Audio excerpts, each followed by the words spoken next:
What is the consequence of shutting down almost all businesses, except for grocery stores, for 6 to 8 months in a culture where business is everything?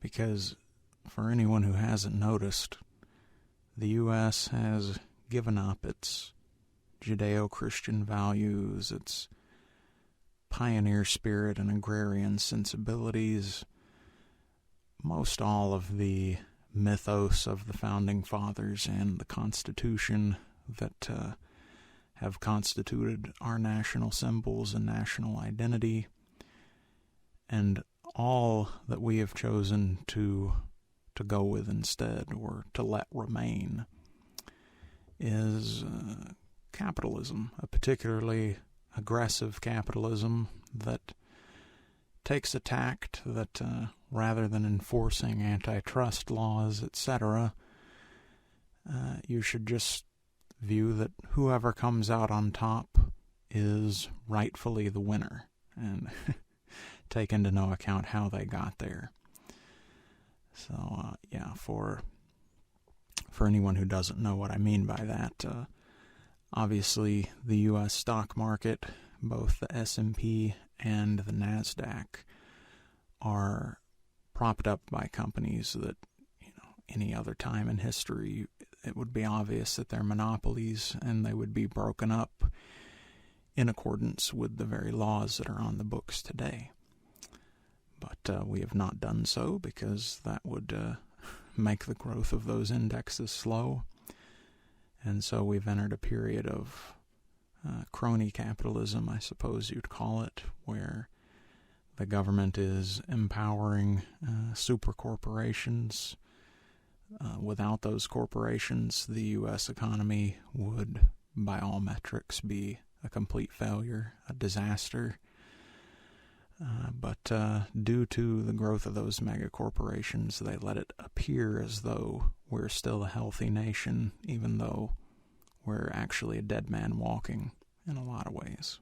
And before we get too political, I hope it goes without saying that that crony capitalism is on both sides of our political aisle. Neither the RNC nor the DNC are particularly more or less in the pocket of the real powers that be it Jeff Bezos, Mark Zuckerberg, whatever they may call them, before a Senate committee every once in a while so that the politicians can feel good about themselves and get a little bit of B-tape to play during their re-election. But at the end of the day, everybody knows who's really calling the shots. So, back to the question, what happens when you close all the businesses in a country that solely identifies based on business, on profitable business? Well, obviously, and this may even be the case more so in other countries, but certainly it's happening here as well, mom and pop stores are done for. Most of them that have closed are not going to be coming back. Plenty of restaurants, the last few opportunities to get something close to a healthy meal other than buying your own groceries and cooking at home, are gone, replaced by more and more fast food joints. So the whole, I forget if that's Sheryl Crow, or I think it might be Sheryl Crow, that song, paved paradise and put up a parking lot, is growing more and more literal with every passing day. And now it seems like the FAA are going to be giving certainly Amazon, probably Walmart as well, the right to do drone deliveries pretty soon. So the days of delivery, or maybe even of going to the grocery store, are wrapping up. Economically, we seem almost dead set on making Neuromancer's vision of the honeycomb hotels where everyone just has their little bit of space, kind of a cubicle coffin type thing, and then all of your necessary nutrients and items somehow end up there. But even more so than any one business closing down, even though that certainly represents, many wrecked lives most of the time. Obviously, most businesses are not particularly profitable to begin with. Oftentimes they're operating at a loss. And so there are far more passion projects around us than we typically estimate. We have a very cynical view that because something is capitalistic and because someone's putting in all the work that it takes to run a business, that must be their primary motivation, is that they're raking it in hand over fist. It just isn't the case, really. So many people, they're losing not only what was their primary or only source of income, but perhaps even more importantly, they're losing the thing that has given their life meaning or purpose, oftentimes for many years, with very little by way of replacements being apparent. Obviously, COVID has come at a convenient time where automation is beginning. For example, the one robot fast food restaurant, I believe it's called Flippy, that's the name of the robot, is already being implemented. So it's kind of convenient that all the mom and pop restaurants are going to be have gone the way of the dodo before Flippy comes in, so that we can put him on every street corner even more easily than we would have been able to beforehand. And of course, along with that, now you're talking about not only the livelihood and somewhat the meaning generation of boomers and millennials, but when you take away fast food and delivery, now you're getting rid of really the quintessential first job or summer job for Zoomers and anyone who follows them. So in a strange way, we've definitely foreshadowed this sci-fi inevitable future of the government, or the central banks rather, providing everyone some sustenance wage, UBI. We've kind of got there before we got there, so to speak. We removed what we wanted to replace before the replacement was properly up and running. So the consequences of that are going to be very interesting to see. I think the one thing that can be said definitively is that it had better happen pretty quick, because Americans are a rather ornery bunch. We don't particularly like each other in the sense that we have homogeneous value systems. That capitalism of leave me alone and I will provide for myself is really the only thing close to a homogenic unity that we've had for several decades, probably at least since civil rights, if not before that, into the beginnings of the Industrial Revolution. And so in the absence of that, I worry that we have effectively sabotaged the productive aspects of American society while doing nothing to tamp down the destructive aspects. Which brings us to BLM and Antifa. Now, obviously, most, shall I call them modern-day historians, would be under the impression that BLM and Antifa were caused by the death of George Floyd. And while he was certainly the flashpoint that tipped us over the edge, particularly, I should say, the video of his death, unfortunately, the video of his death is more important than his death itself, because the First World has adopted an out-of-sight, out-of-mind attitude. If somebody didn't capture it with a smartphone, we don't really care. Text, like a news article reporting that something that tragic occurred, just holds no emotional weight anymore. We have to actually see it, and usually see it multiple times before it registers as something that is in fact real and is going to pierce that empathy sphere that they say that the great apes have, where you can probably understand about 200 individuals as being just as real as you are, and beyond that, everyone are kind of a solipsistic figment. Just you interact with them on a you make me feel this way, you make me feel that way basis.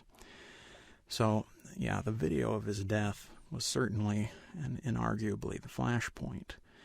But I would definitely argue that it's a little bit similar, although I'll probably damage my own metaphor in a moment. It's a little bit similar to the supposed story about Marie Antoinette saying, "Let them eat cake," and that getting out of the court and having something significant to do with the Jacobins taking up arms formally. Those people were already there. They were already talking in the polite and unpolite society of France. You just need something to serve as the catalyst for the fuel that you've already built up. BLM, for example, many people will undoubtedly conveniently forget this. BLM is not a new acronym. We heard this around the time when Trump first announced his candidacy, and it really had nothing to do with him at the time, of course, but it was surrounding other questionable instances such as Trayvon Martin, which unfortunately means that this BLM acronym only pops up during presidential election years. Now, call me cynical if you like, but I tend to think that that means something and isn't just a random coincidence. In other words, people certainly in the U.S., but probably outside of it as well, throw money to the BLM cause during presidential election years for, shall we say, less than moral motivations. Because if they were moral motivations, they'd be sending that money and putting in all that effort all the time. That said, I will briefly give you one white Southern guy's take on this BLM situation. A lot of my view on this topic is informed by having lived in Memphis, Tennessee for several years. In fact, my mother and I, we tutored for a public school in Memphis after class, of course. And it just so happened that most of the kids who either needed or wanted to be tutored after class were African, particularly Sudanese refugees. So not the African Americans that represented probably 98-99% of those public schools, but the few immigrant children amongst them. And what we quickly realized about the, shall we say, racial dynamic of Memphis, other than the fact that it's the town where Dr. King was murdered, martyred is probably the better term, is that these African immigrants, these kids, were being bullied for their accents and because their skin was darker. That's obviously a story that is not widely reported. And to be frank with you, that is not a nuance that I was expecting to run into when we decided to volunteer there. I considered it to be a little bit of a plot twist at the time. And I suppose that was probably my first genuine introduction to the fact that racism is an incredibly amorphous thing, and it more or less forever turned me away from the current in vogue view of social justice that racism is hatred plus power or hatred plus privilege. Me personally, I think it's just hatred. And indeed, while living there, I would go on to, have my life threatened for my skin color as well, which is yet another unexpected plot twist, especially if you believe hook, line, and sinker that social justice definition. Because, according to their view, because I'm white, I'm the only one who has the power or privilege to perpetrate the hatred of racism. But in the real world, things just don't work that way. And after I began to read formally about the subject of racism on a historical level, then it becomes very clear that the social justice definition is a definition that we have come up with on the fly for conveniences and has very little to do with the historical complexity of it all. Another example of what I'm talking about that was just in the news recently was when the DNC decided to align with BLM, Nancy Pelosi and Chuck Schumer and a few others decided to wear an African pattern. I forget the name of it, but it's from the Ashanti dynasty. And, they viewed this as a sign of solidarity with BLM or the plight of African Americans.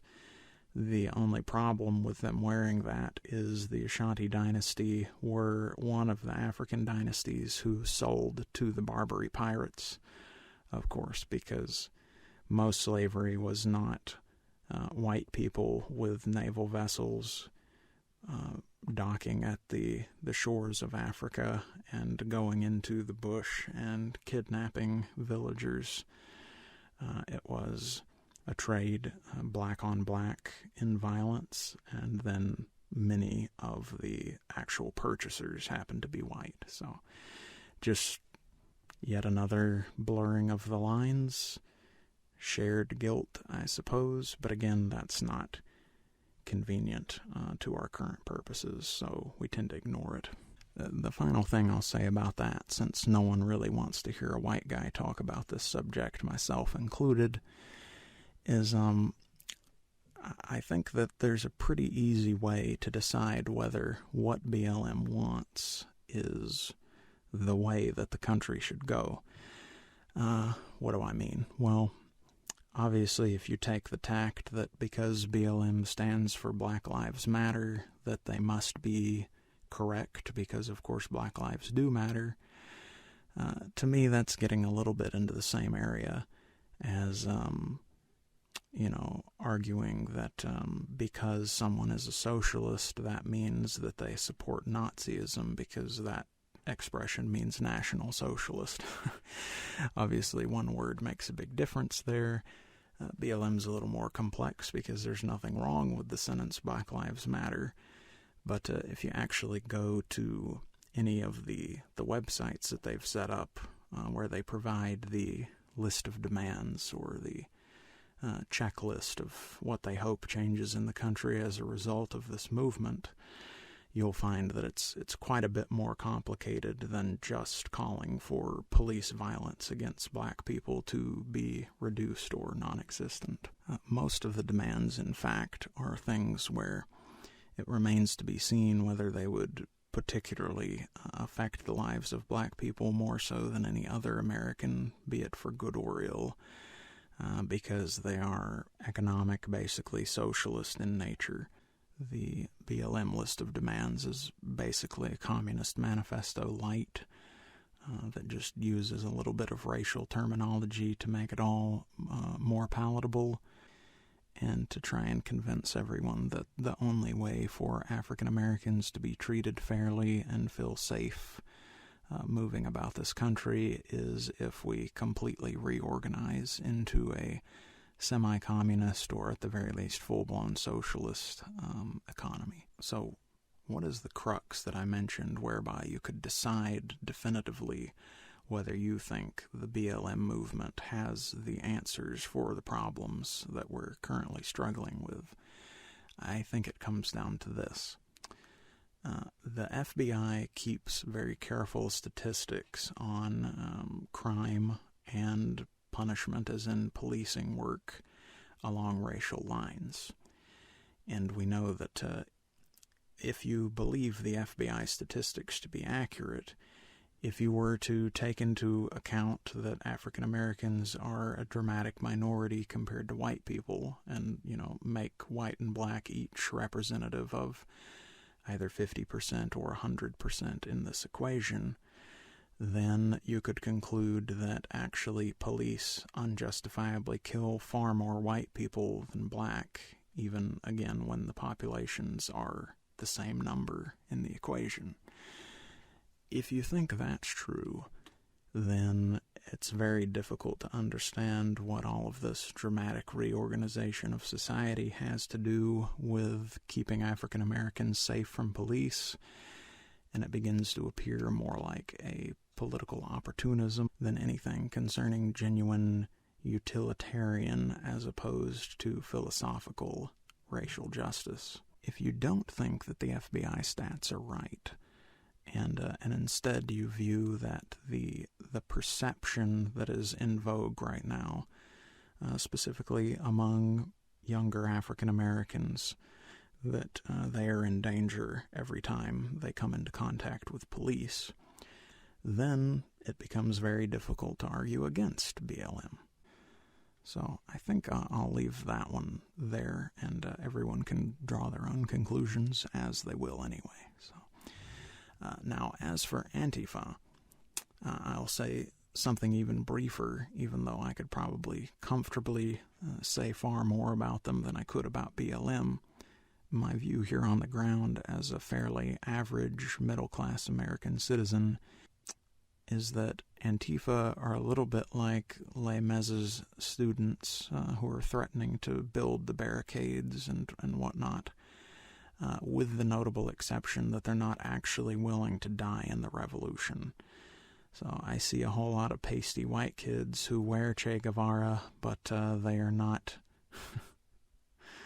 they're not even close to being battle-hardened, battle-ready, or even willing to go live in the jungle for a couple of weeks in the name of the justice that they claim to care so much about. And if you want some direct evidence, I would just point you to the fact that most of them are utilizing Apple products in order to arrange this revolution that are mostly being assembled by Uyghur Chinese Muslim minorities in concentration camps. Now, the fact that it's a communist government, the CCP, doing that, I suppose excuses it for some of the Antifa who see no irony between fighting for freedom for African Americans while using and profiting off of the oppression of Chinese Uyghurs.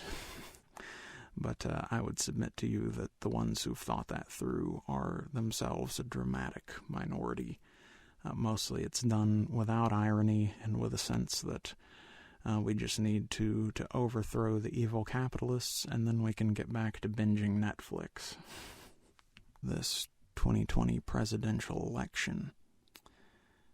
I'll tell you my views on the two candidates.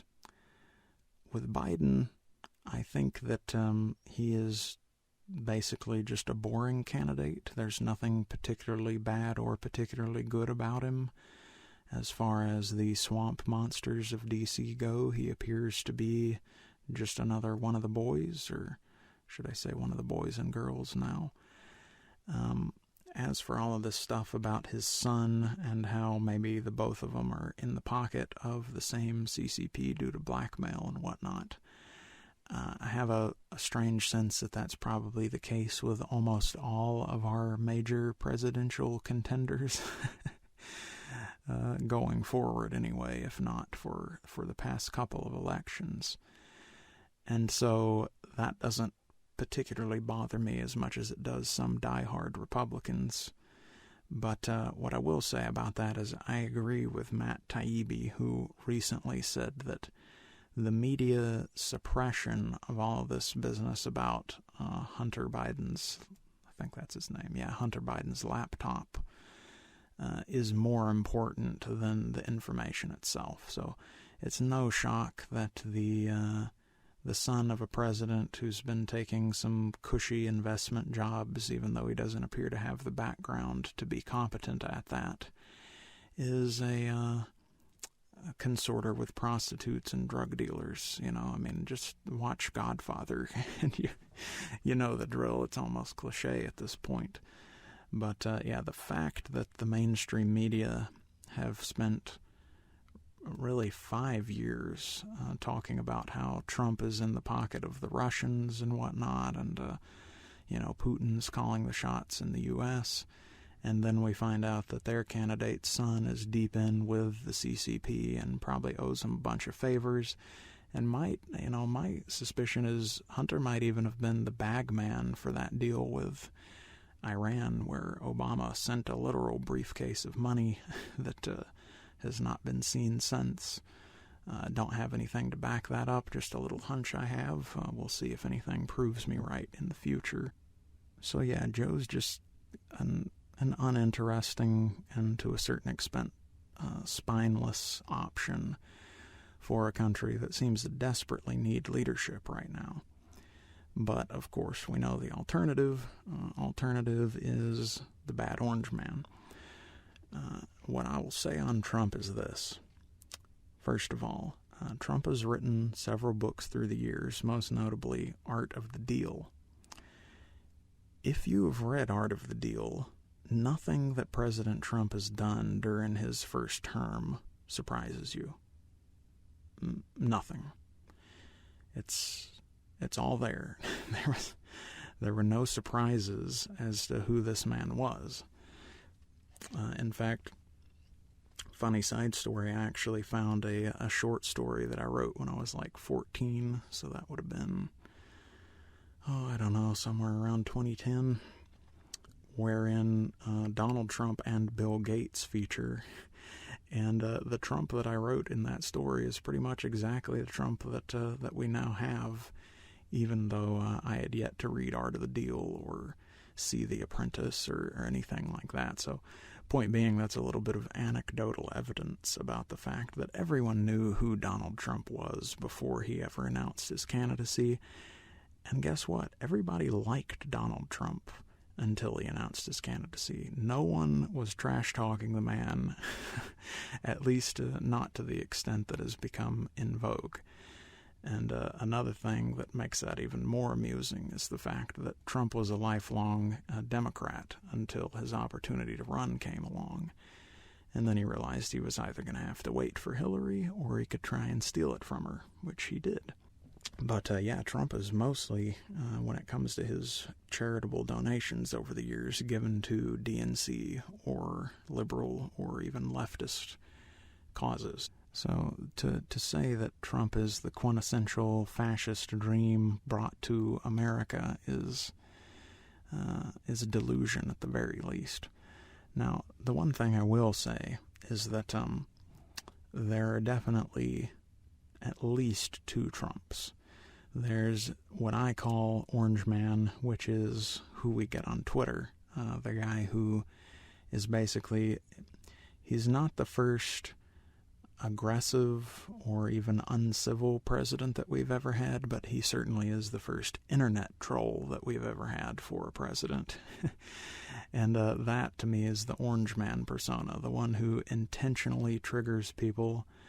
However, again, it's hard to say that you couldn't see it coming, first because of how enthused he was to take up Twitter when it first became a thing, but also because he states in Art of the Deal that there's really no bad press or bad attention. You have to make everything about yourself if you want to get anywhere in the New York City climate that he grew up in, as far as building those skyscrapers. And he more or less lays out something exactly comparable to Sun Tzu's Art of War principles when he says, let your plans be dark as night, when you're weak appear strong, when you're strong appear weak. So to me, that is a lot of what Trump the Internet Troll does. I mean, the man is obviously a maniac as far as that he never sleeps, even though he's close to 80, and watches what all of the news media have to say about him and then tweets at them about it. I mean, I guess it's possible that too is another Sun Tzu trick and that it's actually someone else operating those social media accounts.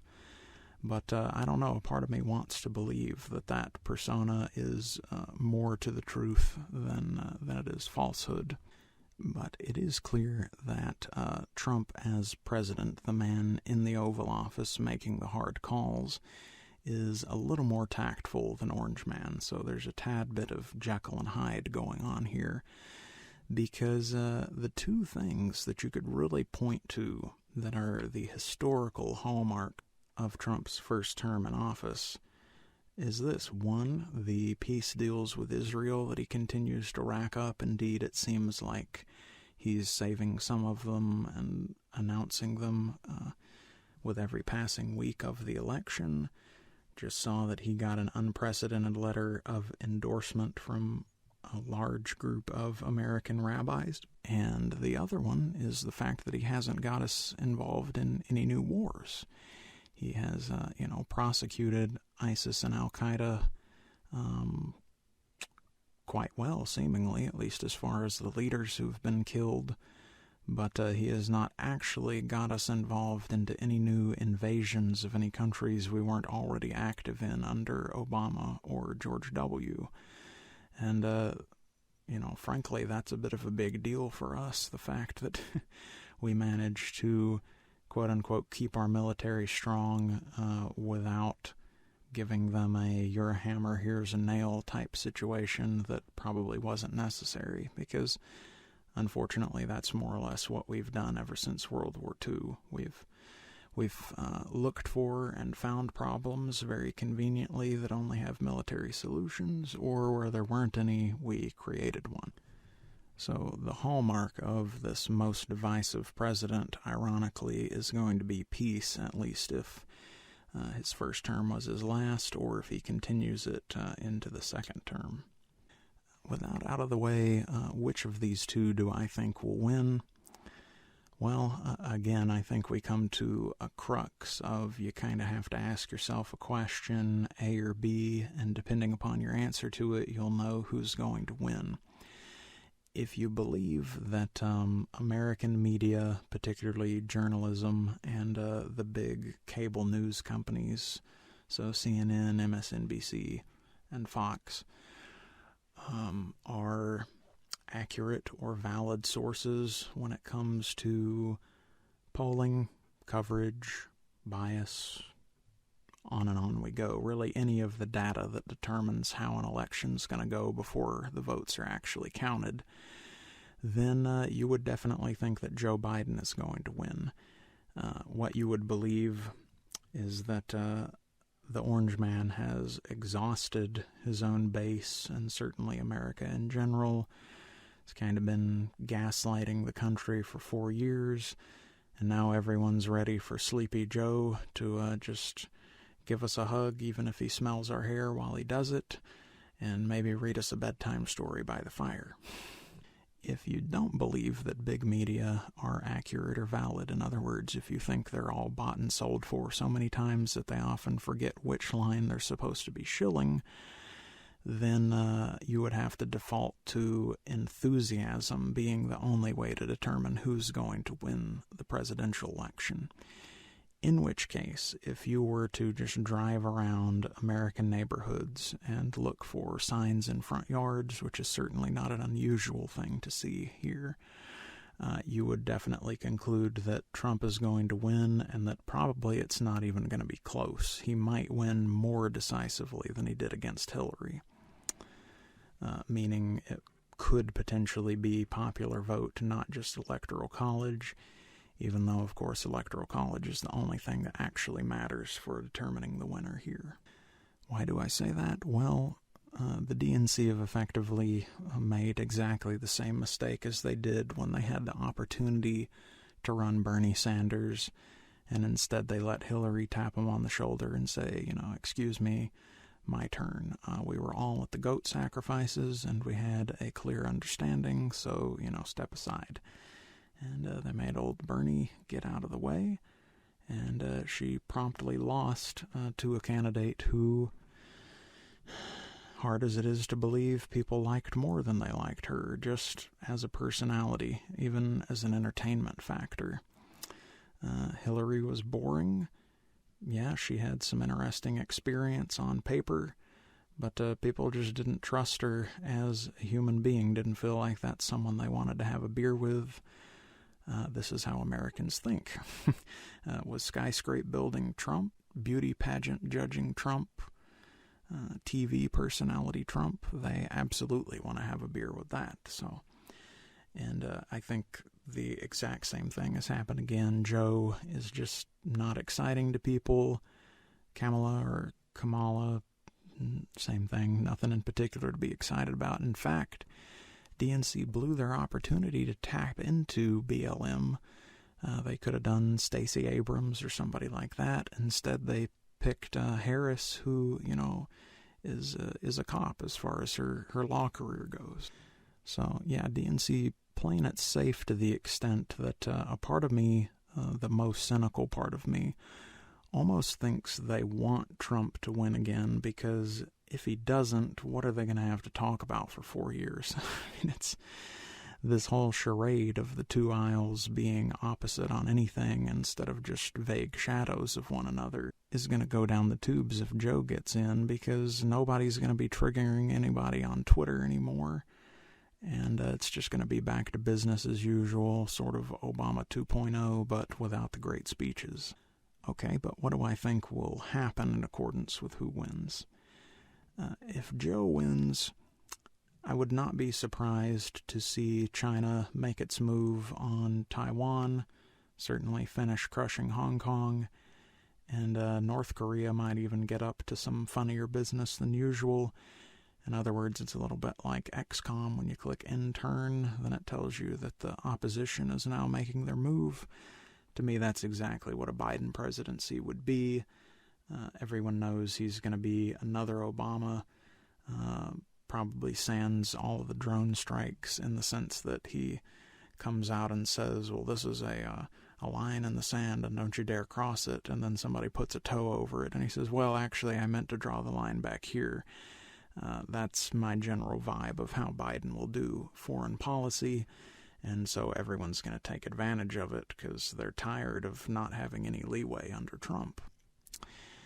If Trump wins, I think that we will simply see an even more dramatic version of his first term, except it'll be less Twitter and more actual policy.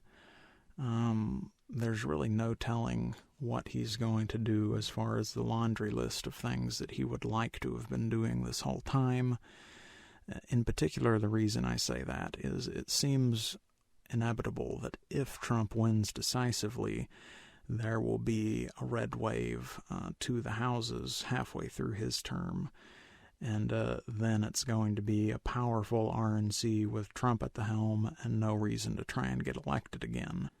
But actually, I anticipate that a lot of the laundry list that Trump is holding on to is things that his former Democratic persona would like to see done, rather than the fascist nightmare that he has summoned on Twitter in the minds of everyone crazy enough to take him seriously.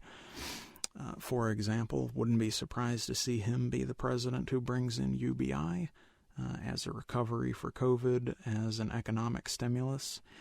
Yes, where Obama bailed out the banks, I think that Trump could very well bail out the people as the ultimate populist move.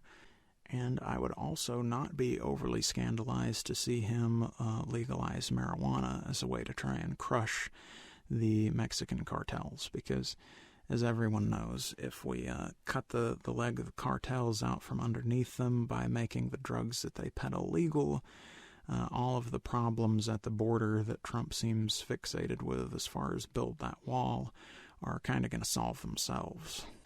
To conclude, let's think briefly about the immediate future of the U.S., sort of regardless of who wins this election. I think that something cannot be overstated that is just now making it into the news, and it doesn't seem to have any relevance to this election, but it's actually more important than this election. And it is the fact that Georgieva, the director of the IMF, has come out and called for a new Bretton Woods. And then the G20 within 48 hours came out and said they were looking at global stablecoins.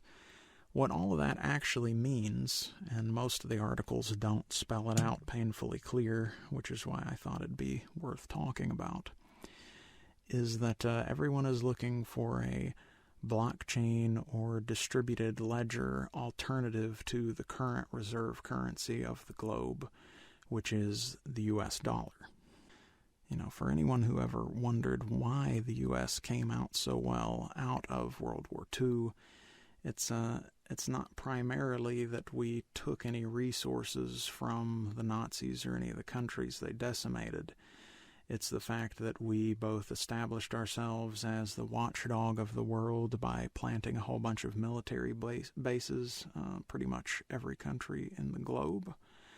But also the reason we were able to do that is because at the original Bretton Woods, instead of going with the economist Keynes' idea about the Bancor, which would have been a sort of universal reserve currency rather than a national one, they decided to go with the U.S. dollar instead. So everyone kind of had to play nice with us if they wanted access to the reserve currency, and that more or less is why the U.S. became a superpower as a result of the Second World War. So this, a new Bretton Woods that involves something like a global stablecoin or a one-world currency, would be a definitive way to go ahead and finish the U.S. off as far as the fact that it seems like our superpower status is dwindling, and rightly so. So if we allow that to happen, and I think a lot of that will depend on both who's president at the time, and if they decide to do something rash to try and stop it, and if Jerome Powell and our Federal Reserve, the central bank that now is effectively a part of the Treasury and vice versa, if they're okay with letting that happen because of some backdoor deals to assure us that we'll still be better off than most everyone else, then it seems inevitable that it will happen. And that is absolutely going to trigger a new age where East Asia and the Third World are the ones to watch. The U.S. certainly will not fall apart overnight, short of like an EMP attack or something like that. But yeah, if the U.S. dollar loses its reserve status, then the CCP is going to be looking at the entire globe like a big old T-bone steak, which is the bad part of it. And the Third World will finally have a chance to grow and thrive because of the incredible technologic renaissance, meaning constructive things rather than social media and entertainment companies bringing them everything that they've needed and just had a hard time getting hold of until now. So either way, it seems to me here on the ground that the U.S. is certainly heading into its geriatric period where we begin to hand off the good parts of our legacy and either try to solve or unfortunately amplify the bad parts in a sort of death rattle, raging against the dying of the light kind of thing. The general funereal sense that is covering even middle-class America is that we've pushed our luck in every way possible, and we know it, and soon it's going to come time to pay the boatman. Perhaps I'll talk more about that in a future episode, because I believe most of the reasons why this has occurred are far more personal than political. That being said, I suppose we'll see what happens in just a few days, and maybe I'll do a retrospective episode if it proves that anything I said here was drastically wrong. Take care, and stay safe out there.